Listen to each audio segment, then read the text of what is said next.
शुरुआत करते हैं दोस्तों आज की न्यूज़पेपर की हम एडिटोरियल वाले हिस्से के साथ में। आज जो पहला एडिटोरियल हम डिस्कशन करने वाले हैं वो इलेक्टोरल बॉन्ड से रिलेटेड है। चुनावी चंदा, चुनावी बॉन्ड आप इसको हिंदी में बोल सकते हैं। एडिटोरियल में बताया जा रहा है कि ये जो इलेक्टोरल बॉन्ड स्कीम लाई गई है, पार्टिकुलरली देखा जाए उस समय में कांग्रेस की सरकार इसको लाना चाहती थी। इसके बाद बीजेपी की सरकार बनती है और बीजेपी की सरकार इसको लेकर के आती है और इम्प्लीमेंट करती है। कुल मिलाकर देखा जाए तो दो जो मेजर पार्टीज़ हैं उन्होंने सोचा था कि हम इसका फ़ायदा उठाएंगे, और आज के समय में सबसे ज़्यादा जो फ़ायदा है वो रूलिंग पार्टी उठा रही है, मतलब बीजेपी उठा रही है। इलेक्टोरल बॉन्ड के माध्यम से कौन किसको पैसा दे रहा है, किस पार्टी को पैसा दे रहा है, ये किसी को कोई जानकारी नहीं रहती है। बड़ी बड़ी कंपनी, बड़े बड़े कारपोरेट सेक्टर, ठीक है, यहाँ तक कि खुद का जो काला धन है अपने रिश्तेदारों के माध्यम से यदि बीजेपी को पैसा दे दिया जा रहा है तो आप उससे टैक्स से बच जाएंगे, टैक्स से आपकी बचत हो जा रही है। कुल मिलाकर के काला धन भी जो है सफ़ेद हो सकता है इलेक्टोरल बॉन्ड स्कीम के माध्यम से, क्योंकि यहाँ पर किसी भी प्रकार की ट्रांसपेरेंसी नहीं है।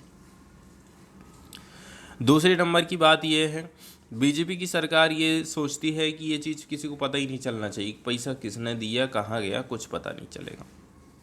और यही यहाँ पर बताने की कोशिश करी जा रही है कि ये चीज़ लोगों को पता होना चाहिए, ये संवैधानिक हमारा अधिकार है। ठीक है, हम क्वेश्चन पूछ सकते हैं हमारा पैसा कहाँ जा रहा है, और इसके साथ ही साथ हम ये भी क्वेश्चन पूछ सकते हैं कि भाई देखो, यदि आपको ऐसा लग रहा है ना कि कंपनी सरकार ज़्यादातर किसी कंपनी का पक्ष ले रही है, किसी व्यक्ति का पक्ष ले रही है, उसके हिसाब से काम कर रही है, वो क्या चाहता है उसके डिसीजन उस टाइप से आ रहे हैं, तो आप यहाँ बिल्कुल समझ सकते हैं अच्छा पैसा दिया था चुनावी बॉन्ड में इसलिए वैसा सरकार कर रही है। और सरकार से क्वेश्चन पूछ सकती है आम जनता, यही सरकार नहीं चाहती है। इसलिए हमेशा से ही वो सोचते आ रही है कि चुनावी बॉन्ड की जो प्रक्रिया पहले से चली आ रही है उसको चलने दो, उसमें कोई छेड़छाड़ करने की ज़रूरत नहीं है। आज के समय में देखा जाए इलेक्टोरल बॉन्ड स्कीम के माध्यम से सबसे ज़्यादा फ़ायदा बीजेपी की पार्टी को हुआ है। कुल मिलाकर के जो सत्ता में है वही सबसे ज़्यादा सुख भोग रही है इलेक्टोरल बॉन्ड का। दूसरे नंबर की बात यह है, इस पैसे का सरकार क्या करती है।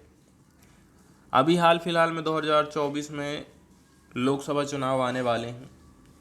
लोकसभा चुनाव आने के पहले आप उनको चंदा देंगे इलेक्टोरल बॉन्ड के माध्यम से। इलेक्टोरल बॉन्ड के माध्यम से जो आप चंदा दे रहे हैं, इसका पैसा वो कहाँ खर्चा करेगी। आज के समय में आप देखेंगे प्रचार प्रसार के नए नए तरीके आ गए हैं, गाड़ी में डीजे लगा लगा करके प्रचार प्रसार हो रहा है। कहीं पर कुछ कार्यक्रम है तो कहीं बड़े बड़े होर्डिंग है, तो कहीं टीवी में, इंटरनेट में, मोबाइल में, हर जगह विज्ञापन आप देख रहे हैं। जिसको जितना ज़्यादा पैसा मिलेगा वो उतना ज़्यादा खर्च कर पाएगा, और जो खर्च नहीं कर पाएगा वो पीछे हट जाएगा। दो नेता है, एक नेता के पास में है तो वो गाड़ी में डीजे लगा करके अपना प्रचार प्रसार करवा रहा है। अब एक के पास पैसा कम है, उसको चुनावी बॉन्ड के माध्यम से कम पैसा मिला तो वो बेचारा देखते ही रह जा रहा है। इस प्रकार से अपना जो प्रतिद्वंदी है ना, उसको वो आसानी से हरा सकते हैं इलेक्टोरल बॉन्ड के पैसे के माध्यम से। इसके अलावा भी इस पैसे को वो दूसरी जगह खर्च कर लेंगे, कौन पूछने वाला है कि कहाँ गया पैसा, किसका पैसा, कितना पैसा। इसलिए इस पैसे का मिसयूज़ बहुत ज़्यादा होता है, ऐसा राइटर का कहना है। इलेक्टोरल बॉन्ड के बारे में यदि हम थोड़ी सी बेसिक जानकारी देखेंगे तो यहाँ पर कुछ क्राइटेरिया रखा गया है। क्राइटेरिया किस प्रकार के रखा गया है कि देखिए, यदि हम इसकी नेचर की बात करें तो एक प्रकार से हम इसको बियरर इंस्ट्रूमेंट बोलते हैं नेचर में, ऑफ ए प्रोमिसरी नोट। अब इसका मतलब ये है कि जैसे कोई नोट होती है, किसी वस्तु को खरीदना है तो सरकार ने उसको गारंटी दे दी कि भाई वो चीज़ खरीदोगे तो ये नोट चल जाएगा। ठीक इसी प्रकार से चुनावी बॉन्ड भी है। चुनावी बॉन्ड के माध्यम से क्या होता है, आप बैंक जाते हैं, एसबीआई, और एसबीआई से 10,000 रुपया का आपने इलेक्टोरल बॉन्ड खरीद लिया है। अब आप क्या किए, ये चुनावी बॉन्ड जाकर के बीजेपी पार्टी को दे दिए। अब वो बीजेपी वाला क्या काम करेगा, इस बॉन्ड को लेकर के जाएगा एसबीआई और वहाँ से कैश लेकर के आ जाएगा। इस प्रकार से ये प्रोसेस चलती है। दूसरे नंबर की बात हम पहली बात कर चुके हैं कि इसमें किसी प्रकार का इंटरेस्ट नहीं लगता है, ये इंटरेस्ट फ्री माना जाता है। वहीं यदि हम एलिजिबिलिटी क्राइटेरिया की बात करें, इसके लिए कौन कौन योग्य व्यक्ति हैं, तो भारत का कोई भी नागरिक इलेक्टोरल बॉन्ड खरीद सकता है, कोई संस्था खरीद सकती है, कोई कंपनी खरीद सकती है। इसके लिए उसे केवाईसी नॉर्म का पालन करना पड़ेगा। By banking making payment from a bank account, और फिर बैंक अपना क्या काम करेगा वो यहाँ पर बताया जा रहा है। इसके बाद यदि हम वैल्यू की बात करें, कितने से लेकर के कितने रुपये तक का आप खरीद सकते हैं, ठीक है। तो आप यहाँ पर देख सकते हैं कि 1,00,000 से ये 1,000 मिनिमम है, मिनिमम 1,000 का है, और 1,000 से आप देख सकते हैं कि कितनी बड़ी बड़ी राशि तक इसमें दान दी जाती है, 10 लाख, करोड़।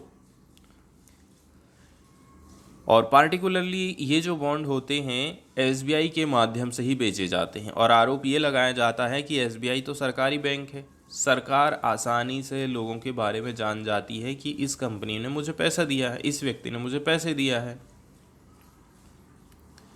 लाइफ स्पैन की यदि हम बात करें, जैसे आपने खरीद लिए हैं, पार्टी को दे दिए हैं, तो उसको 15 दिन के भीतर में इसको भुनाना पड़ेगा।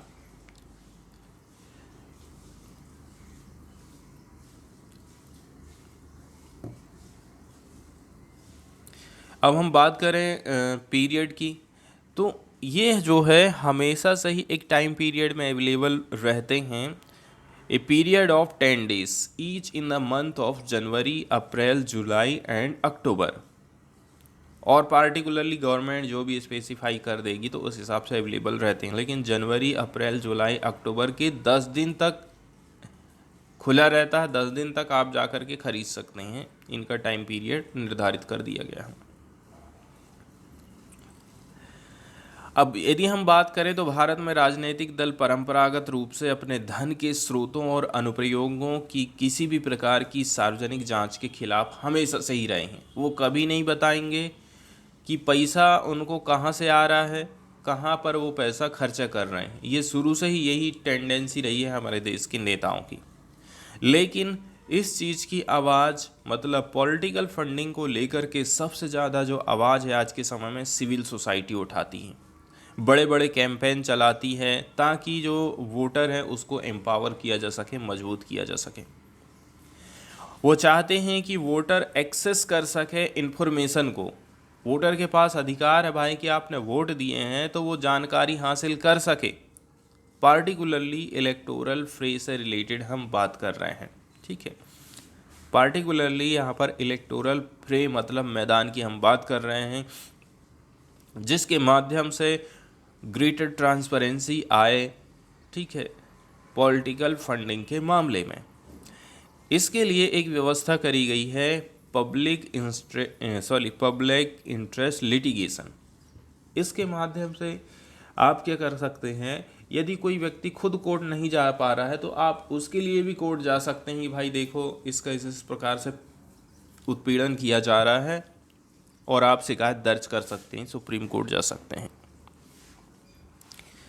पब्लिक इंटरेस्ट लिटिगेशन का मतलब होता है एक ऐसी लिटिगेशन जो कि फाइल करी गई है कोर्ट ऑफ लॉ में, ताकि पब्लिक इंटरेस्ट को आप प्रोटेक्ट कर सकें। जैसे कि कहीं पॉल्यूशन हो रहा है, टेररिज्म हो रहा है, रोड सेफ्टी को रिलेटेड है, कंस्ट्रक्शन हजार्ड को लेकर के है। Any matter where the interest of public at large is affected can be redressed by filing a public litigation in court of law। तो देखिए, जब भी जनहित याचिका जारी करी जाती है ना, तो उस समय में हमको ये ध्यान रखना है कि वो पार्टिकुलरली जनहित में होना चाहिए, लोगों की भलाई के लिए होना चाहिए, समाज के कल्याण के लिए, समाज उससे प्रभावित होता हो। ऐसी याचिकाएं ही स्वीकार करी जाती हैं, नहीं तो सुप्रीम कोर्ट भी जो है फटकार लगा करके इस प्रकार की याचिकाओं को रद्द कर देता है। इस प्रकार के जो कैंपेन सिविल सोसाइटी चला रही है, इसके माध्यम से सिटीजन की जो डेमोक्रेटिक राइट है कि भाई इन्फॉर्मेशन लेने का उसको अधिकार है, ये हमारी डेमोक्रेसी कहती है, जो कि इंटीग्रल माना जाता है फंडामेंटल राइट टू स्पीच का, एक्सप्रेशन का, हमारे संविधान के हिसाब से। संविधान ने बोला है right to speech and expression, ये हमारा फंडामेंटल राइट है, तो उसी के अंतर्गत ही हम जानकारी हासिल कर सकते हैं, ये भी हमारा फंडामेंटल राइट ही हो जाता है। आज के समय में यदि हम ट्रेंड की बात करें तो आज के समय में जो पॉलिटिकल एस्टेब्लिशमेंट है, इसके हिसाब से देखा जाए, ये सारी चीज़ों को अंडरमाइन करने का काम करता है। राजनीतिक प्रतिष्ठान ने अपनी ओर से विधायी नेतृत्वकर्ता और कारपोरेट दाताओं की पहचान को क्लियर नहीं करने के लिए, ठीक है, अस्पष्ट करने के लिए बनाई गई सरल योजनाओं द्वारा इन कठिन संघर्षों को जो जीत है उसको कमज़ोर करने की कोशिश करी है। कुल मिलाकर के सरल शब्दों में यदि हम देखें तो आज के समय में पॉलिटिकल पार्टीज़ क्या काम कर रही हैं, जो ट्रांसपेरेंसी की ज़रूरत है उसको ये ख़त्म करने के काम कर रही हैं। यूनाइटेड प्रोग्रेसिव अलायंस की बात करें, यूपीए गवर्नमेंट ने तैयार किया था electoral trust scheme. Electoral bond scheme की जड़ कहाँ से आ जाती है? 2013 से आती है, लेकिन इसको बीजेपी लागू करती है 2017 में, ताकि ये स्मोक स्क्रीन डाल सके between political parties and their corporate donor. उस समय में भी सरकार ने कोशिश करी थी कि सरकार को कितना पैसा कहाँ से आ रहा है, इसमें हम पर्दा डाल सकें। इसके लिए सरकार ने इलेक्टोरल ट्रस्ट स्कीम 2013 लेकर के आई थी। इसके बाद हम देखते हैं नेशनल डेमोक्रेटिक अलायंस, एनडीए ने, जो कि इसकी सक्सीडिंग गवर्नमेंट मानी जाती है, इलेक्टोरल बॉन्ड स्कीम लेकर के आई थी। जनवरी 2018 में ईबीएस, ठीक है, जिसको टाउटेड किया जाता है एज ए सिंसियर एफर्ट, प्रचारित किया जाता है। टाउटेड करना मतलब होता है प्रचारित करना, ताकि क्लीन अप किया जा सके इलेक्टोरल डेमोक्रेसी को। इसके माध्यम से इंसेंटिवाइज किया जा रहा है पॉलिटिकल डोनेशन को थ्रू बैंकिंग चैनल। तो पॉलिटिकल डोनेशन को इंसेंटिवाइज किया जा रहा है, प्रोवाइड किया जा रहा है, सपोर्ट किया जा रहा है। अब दूसरे नंबर की यहाँ जो है महत्वपूर्ण बात करी जा रही है वो एफसीआरए कानून को लेकर के हैं। एफसीआरए कानून के अंतर्गत बहुत सारे प्रावधान किए गए हैं, जिसके माध्यम से कोई यदि एनजीओ है, एग्जाम्पल के तौर पर ये हमारे देश का एक एनजीओ है, अब वो चाहता है कि फॉरेन से कंट्रीब्यूशन ले, वो चाहता है कि इसको कोई विदेश से चंदा दें। इसके लिए तो सरकार ने जो रास्ते हैं एकदम हार्ड बना दिए हैं, बहुत कठिन बना दिया है। इसके लिए इसको रजिस्ट्रेशन कराना ज़रूरी हो जाएगा। रजिस्ट्रेशन के लिए भी सरकार को लग रहा है कि पैसे का कहीं पर कोई घोटाला, गड़बड़ी, मिसयूज़ हो रहा है, तो फिर उसका रजिस्ट्रेशन वो रद्द कर देती है। अगले कुछ सालों के लिए फिर पता चला ये एनजीओ काम ही नहीं कर पा रहा है। तो जो फंडिंग आपको मिल रही है फॉरेन से, उसके लिए तो आपने टाइट कर दिया है। वहीं जब आपको खुद के चंदे की बात आ जाती है तो उसमें आप कैसे करके ढील ढाल कर देते हैं, यहाँ पर ये सोचने विचारने वाली बात है। तो यदि हम बात करें एफसीआरए कानून की, ठीक है, इसमें अमेंडमेंट किया जाता है फाइनेंस एक्ट ऑफ 2016 के माध्यम से। रेट्रोस्पेक्टिवली का मतलब होता है पूर्वव्यापी रूप से। तो फाइनेंस एक्ट 2016 के माध्यम से हमने इसमें कुछ चेंज किए हैं, जिसके माध्यम से जो इंडियन सब्सिडरीज हैं फॉरेन कंपनीज़ की to donate to political parties, क्या बोला जा रहा है कि जो इंडियन सब्सिडरी हैं फॉरेन कंपनी की, कोई फॉरेन कंपनी है और उसके साथ में कोई इंडियन कंपनी मिलकर के काम कर रही है, तो उसको बोल रहे हैं कि भाई वो पैसा दे देगी, वो चंदा दे देगी। और वहीं जब एनजीओ की बात करते हैं, एफसीआरए की बात करते हैं, तो वहाँ पर आपने नियम कानून को कठोर बना दिया है। इसके माध्यम से Bharatiya Janata party and Indian national Congress क्या काम कर रही है, डिस्क्वालिफिकेशन से बच जा रही है for having violated the ban on acceptance of foreign contribution. पहले तो आपने बोले थे कि जो फॉरेन कंट्रीब्यूशन है उसको हम नहीं लेंगे, लेकिन थोड़ा सा रास्ता नियम कानूनों में ढील दे करके आपने खोल दिए हैं और बोल दिए कि नहीं, पैसा यदि बाहर से आ रहा है तो आने दीजिए।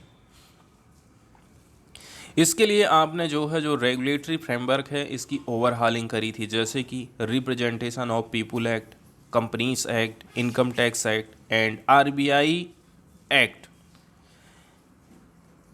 आरबीआई एक्ट को आपने कैसे चेंज किया? फाइनेंस एक्ट 2017 के माध्यम से, जबकि आरबीआई ने भी इसका विरोध किया था, इलेक्शन कमीशन ऑफ इंडिया ने एंड अपोजिशन पार्टीज ने भी इसका विरोध किया था, लेकिन फिर भी सरकार अपना काम अपने हिसाब से करती रही। आगे हम बात करते हैं डेमोक्रेटिक रिफॉर्म्स एंड पीआईएल की। एक एनजीओ है और उसने क्या याचिका दायर करी है। कुछ महीने पहले की यदि हम बात करें, ठीक है, जबकि इसको स्थापित किया गया था, इस स्कीम को लाया गया था, association for democratic reform and common cause ने एक पीआईएल दायर किया था। इन्होंने कॉन्स्टिट्यूशन तौर पर चैलेंज किया था, ठीक है, और बोला था कि आपने जो है अमेंडमेंट किए हैं, इसके लिए जो अमेंडमेंट निर्माण किए गए हैं लीगल फ्रेमवर्क और कॉर्पोरेट डोनेशन के फाइनेंस एक्ट 2017 में, इसको चैलेंज किया जाता है पीआईएल के माध्यम से। पीआईएल में बोला गया था कि इस प्रकार के जो संशोधन किए गए हैं इससे इन्फ्रिंज होती है सिटीजन के फंडामेंटल राइट टू नो वाला अधिकार। इन्फ्रिंज होना मतलब उल्लंघन करना। तो जो सिटीजन्स का फंडामेंटल राइट टू नो है ये प्रभावित होता है आर्टिकल 19A के अंतर्गत, and were not saved by any of the permissible restriction under article 19(2)। इसके अलावा सेकंड नंबर का जो काम आपने किए हैं, जो ठीक है, आपने अधिकार किए हैं कि भाई FCRA में आप चेंज करेंगे। इसके लिए आप फाइनेंस एक्ट 2016 लाए थे, ये भी क्या है ना, काफ़ी गड़बड़ किया है और इसके अंतर्गत भी चीज़ें दायर करी गई हैं। बताया जा रहा है कि यदि सरकार ऐसा करती है तो इससे कंट्री की जो ऑटोनॉमी है वो प्रभावित होती है। विदेश की कोई कंपनी आपको चंदा दे रही है तो आप विदेश की उस कंपनी के हिसाब से काम करेंगे। इसके साथ साथ में जो ट्रांसपेरेंसी है वो नहीं रह जाती है, एंड करप्शन बहुत ज़्यादा हो जाता है पॉलिटिकल पार्टीज़ में। इसके साथ साथ में जो लॉस मेकिंग कंपनी है, सेल मेकिंग कंपनी है, वो तक आपको चंदा दे रही हैं और आप उन कंपनियों का सपोर्ट कर रहे हैं। उनको आप नहीं बेचेंगे, उनको आप जारी रखेंगे।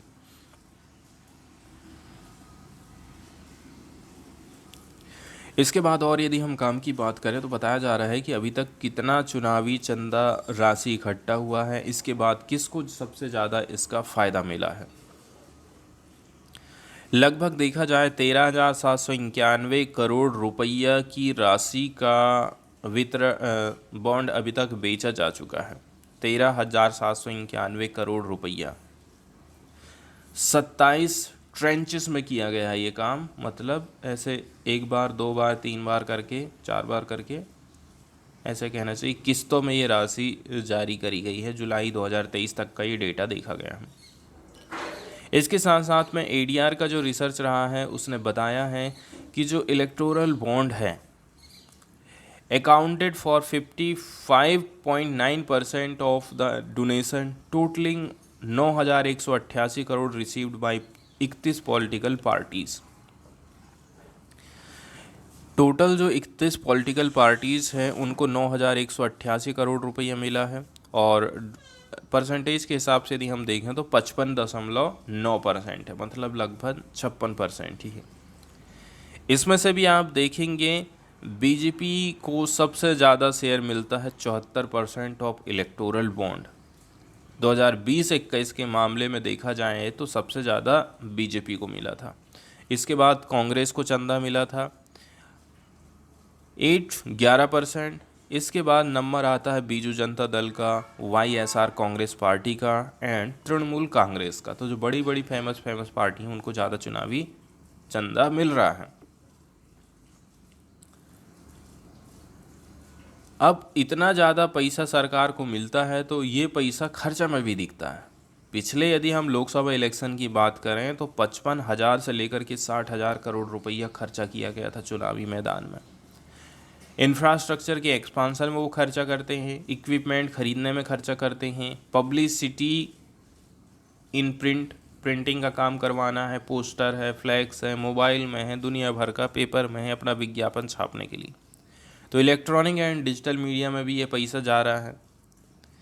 इसके अंतर्गत उनको एक प्रकार से इनॉर्मस एडवांटेज मिल जाता है। इनॉर्मस मतलब होता है काफ़ी बड़े पैमाने पर, व्यापक पैमाने पर भारी एडवांटेज मिल जाता है उनके राइवल्स के ऊपर, ताकि वो वोटर के बिहेवियर को इन्फ्लुएंस कर सकें। लेकिन सुप्रीम कोर्ट भी इस मामले में ना उतना आगे नहीं रहा है। कुल मिलाकर के सपोर्ट किया गया है गवर्नमेंट का। बोला जाता है आप जो है ये पता कर सकते हैं कि उस व्यक्ति ने कितना पैसा किसको दिया है। जाइए आप इनकम टैक्स को जब भरेगा तब पता चल जाएगा। तो इनकम टैक्स किसको जा कर के देखना, हाँ हम हर किसी का खोजते रहेंगे क्या? यहाँ पर दिक्कत ये हो गई है। पहले की जो कहना चाहिए सुनवाई हुई है ना, उसमें दिक्कत यही हो गई है। उन्होंने तो बोल दिया नहीं, ये तो चीज़ तो पता लगा सकते हो आप। जब वो इनकम टैक्स भरता है तो उस समय तो वो उल्लेख करता है कि मैंने 10,000 रुपये का पॉलिटिकल फंडिंग दिया हूँ, उस समय तो पता चल जा रहा है। लेकिन आप हर किसी का इनकम टैक्स का डिटेल नहीं देख सकते हैं। यहाँ पर दिक्कत वाली बात ये हो जाती है। इसके बाद वाला जो एडिटोरियल है ये पार्टिकुलरली हमारा जो मेडिकल सेक्टर है उससे रिलेटेड है। पार्टिकुलरली मेडिकल सेक्टर में भी हम किसी गोली दवाई, सिरप, सिरिंज, इन सब की बातें करने वाले हैं। यहाँ पर हम बात करेंगे generic medicine versus branded medicine. आज के समय में ऐसा हो गया है कि कोई डॉक्टर आपको कौन सी दवा लिखेगा ये उसके हाथ में नहीं रह गया है। ये उसके हाथ में रह गया है जो उसको इंसेंटिव दे रहा है, जो उसको पैसा दे रहा है। नॉर्मली जब भी कोई कंपनी अपना प्रचार प्रसार करने के लिए किसी डॉक्टर को बोलती है कि सर आप ये वाली दवाई लिख के दीजिए, हम आपको 10% देंगे। दूसरा आया बोला सर आप इस दवाई को लिखिए मरीज को, हम आपको 15% देंगे। ठीक है, तो वो क्या काम कर देगा, इसको ना लिख करके, इसको ना मंगवा करके वो 15% वाले को मंगवाएगा, 15% वाले को लिखेगा मरीज को। अब उस दवाई का कितना असर बॉडी में पड़ रहा है, मरीज को कितना लाभ मिल पा रहा है, उसके कितने ट्रायल हुए हैं, वो मेडिसिन कितनी सक्सेसफुल है, ये सारी चीज़ें अंडरमाइन हो जाती हैं यदि डॉक्टर ऐसा काम करता है तो। और इसी बात की चिंता इस आर्टिकल में करी जाती है। आज के समय में देखा जाए तो ये जो चीज़ है ना, ये चीज़ निर्धारित कर रही है वो कंपनी, वो व्यक्ति जिसको कंपनी ने भेजा है कि जाओ भाई हमारी गोली दवाई का प्रचार करो, डॉक्टरों को पकड़ो। तो वो चीज़ निर्धारित कर रहा है कि मरीज को कौन सी गोली दवाई दिया जाना है। 3 अगस्त 2023 को नेशनल मेडिकल काउंसिल ने दिशा निर्देश जारी किया था सभी डॉक्टरों को कि आप केवल जेनरिक नेम्स ही प्रिस्क्राइब करिए and not brand name which lead to protest. और इसी के चलते चलते फिर डॉक्टरों ने सोचा हमारे पेट में आप कैसे लात मार सकते हो, प्रोटेस्ट करना चालू कर दिया। सरकार कह रही थी कि आप जेनरिक मेडिसिन ही लिखिए मरीजों को, और तो फिर इससे डॉक्टर को क्या फ़ायदा होगा? उनको तो कोई फ़ायदा ही नहीं होने वाला है। उनको फ़ायदा कब होगा? जब वो ब्रांड वाली दवाई लिखेंगे तब उनको फ़ायदा होगा।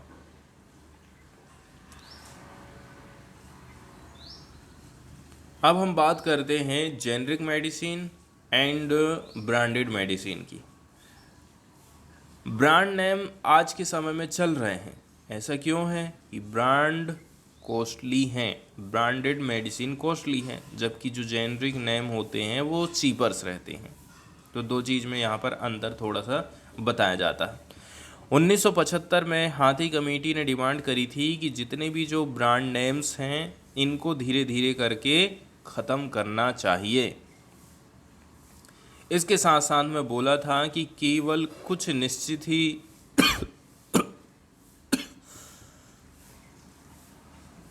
इसमें बोला गया था कि खाली पार्टिकुलरली कुछ कुछ जो चीज़ें हैं जो कि रिनोवेशन का काम कर रही हैं या फिर किसी चीज़ में शोध करने का काम कर रही हैं, ऐसी जो ब्रांडेड कंपनीज हैं, इन्होंने कुल मिलाकर के मिथ प्रोपिगेटेड किया है बिग फार्मा कंपनीज के माध्यम से with their expensive propaganda and unethical marketing technique at work. ऐसा इसलिए हो रहा है क्योंकि ये जो ब्रांडेड वाली कंपनी है कुछ भी नहीं है, बस खाली ये क्या काम कर रही हैं, प्रचार प्रसार में ज़्यादा खर्चा कर दे रही हैं। इसके लिए धीरे धीरे करके इनको आप वीड आउट करिए ग्रेजुअली। अब हम बात करते हैं फार्मास्यूटिकल कंपनीज की एंड डॉक्टर्स की।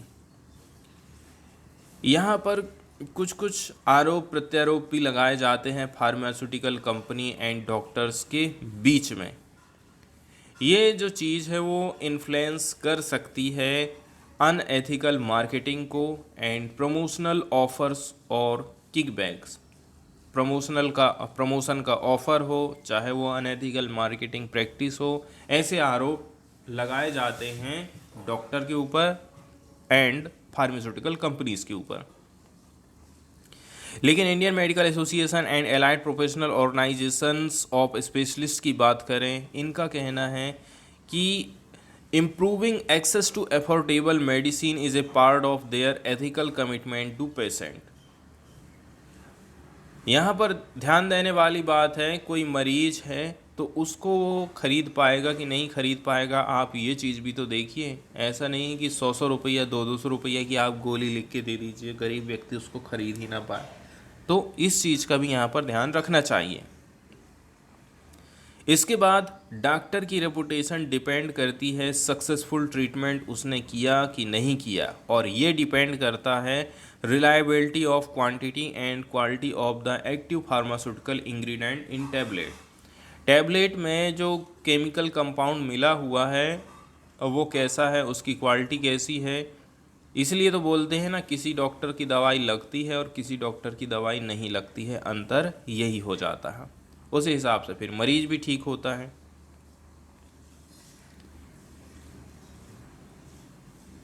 लेकिन यहाँ पर काफ़ी सारे क्वेश्चन खड़े किए जाते हैं इस चीज़ को लेकर के भी, ठीक है, कि क्वालिटी पैरामीटर का पालन करना चाहिए कंपनीज़ को, ये कैसे इंश्योर होगा।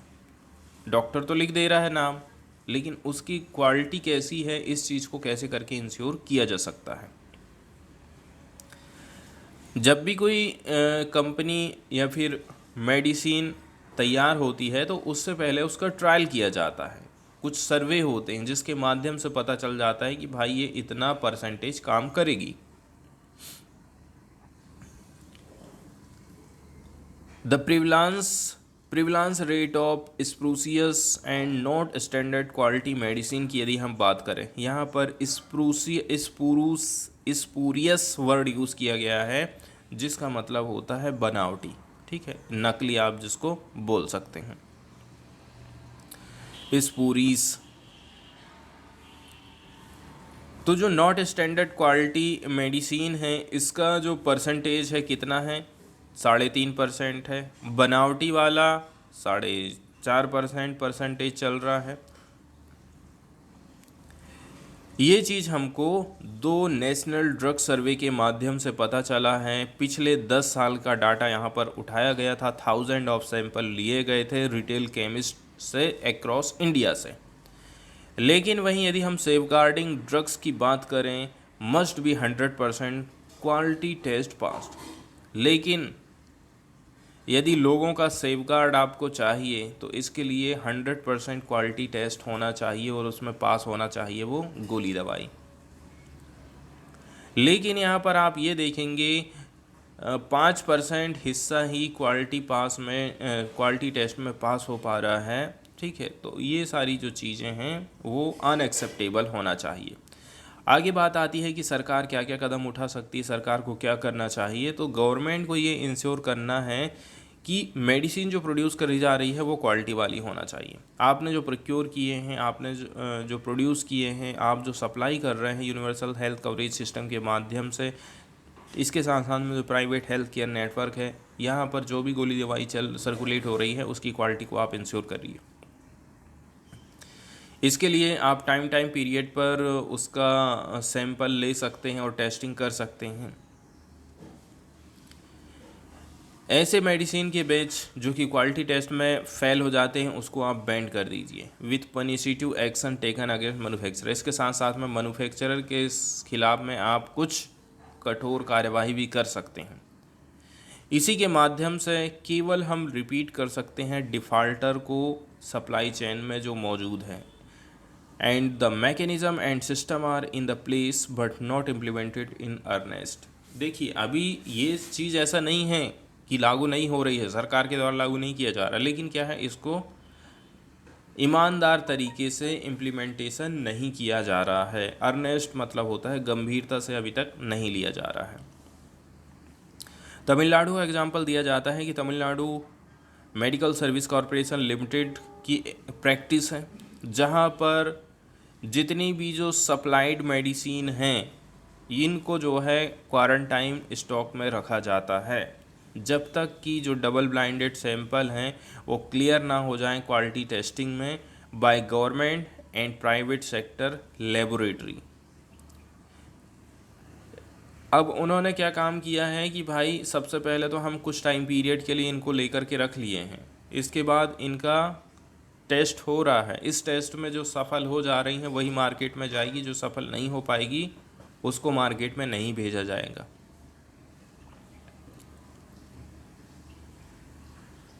इस समय तक सरकार इतनी योग्य हो जाती है कि वो एश्योर हो जाए, कॉन्क्रीट एविडेंस प्राप्त कर ले that all medicine in the market are standard quality. Doctors should be allowed to use in their generic prescription the name of company in which the prescribing doctor has confidence in term of the quality of medicine। इसके बाद हम बात करते हैं hospital में दवाओं की availability का रेट कितना होना चाहिए। यदि हम अवेलेबिलिटी रेट की बात करें, जितने भी जो एसेंशियल मेडिसिन हैं उसकी जो परसेंटेज है वो 90% से भी ज़्यादा होना चाहिए। जैसे कि पैरासीटामॉल की ज़रूरत है तो कम से भी कम 90% उसकी उपलब्धि होना चाहिए सरकारी अस्पतालों में, आप ये कह सकते हैं। एक स्टडी है जिसको कंडक्ट कराया गया है, इसमें बोला गया है कि जो अवेलेबिलिटी है of 50 essential paediatric medicine in Chhattisgarh 2010 में अपने आप में ये पहला अध्ययन माना जाता है। तो इनकी लेखक की टीम ने कैलकुलेट किया था, ये जो अवेलेबिलिटी है वो मात्र 17% थी। 50 ठो दवाओं की यदि हम बात करें जो कि इसेंशियल की कैटेगरी में आ रही हैं, आवश्यक हैं, ज़रूरी हैं, पार्टिकुलरली पेडियाट्रिक मेडिसिन की हम बात कर रहे हैं। पेडियाट्रिक मतलब होता है बाल चिकित्सा से रिलेटेड। वहीं नॉन एसेंशियल विटामिन टॉनिक की बात करें, कफ सिरप की बात करें, line the shelves in pharmacy but there is no trace of the low profit margin essential medicine. इनकी तो आपने लाइन लगा दिए हैं, ठीक है, लेकिन जो जो एसेंशियल मेडिसिन है जहाँ पर लो प्रॉफिट मार्जिन है उसकी कमी आपको देखने को मिल जा रही है। इसके साथ साथ में हमको जो है एक अनसाइंटिफिक जो कॉम्बिनेशन है उसमें बैन लगाने की ज़रूरत है। दवाओं का जो अनसाइंटिफिक कॉम्बिनेशन है उसको नहीं यूज़ करना चाहिए। करेंटली देखा जाए लगभग 40% जो रिटेल मार्केट इंडिया है इसमें इस प्रकार का कॉम्बिनेशन हम देख रहे हैं। यदि सरकार को ये इंश्योर करना है कि लोगों को सस्ती दवाएं उपलब्ध हो सकें यूनिवर्सल हेल्थ केयर के अंतर्गत, इसके साथ साथ में जो फ्री मेडिसिन है, फ्री डायग्नोस्टिक हैं, ये एक्सेप्टेबल पॉलिसी हो सकती है, लेकिन इम्प्लीमेंटेशन की ज़रूरत है, मॉनिटरिंग की हमको ज़रूरत है। इसके साथ साथ में जो जन औषधि केंद्र का नेटवर्क है इसको हमें एक्सपांड करने की ज़रूरत है। साथ ही साथ में बोला जा रहा है अप्रूव करना पड़ेगा norm of the profit margin for wholesale agent must be limited to 15%। जो होलसेल एजेंट होते हैं इनका जो प्रॉफिट मार्जिन है उसको आप 15% तक लिमिटेड कर दीजिए। ये यदि अपना रेट बढ़ाते हैं तो रिटेलर लोग भी अपना रेट बढ़ा देंगे। वहीं यदि हम रिटेलर्स की बात करें तो इनके लिए 35% कर देना चाहिए ओवर द एक्स फैक्ट्री और मैन्युफैक्चरर्स सेलिंग प्राइसेस। इसमें इंक्लूडिंग है ट्रांसपोर्टेशन का कॉस्ट एंड वेट शामिल है। उनको बोलो कि आप 35% कमाई करिए।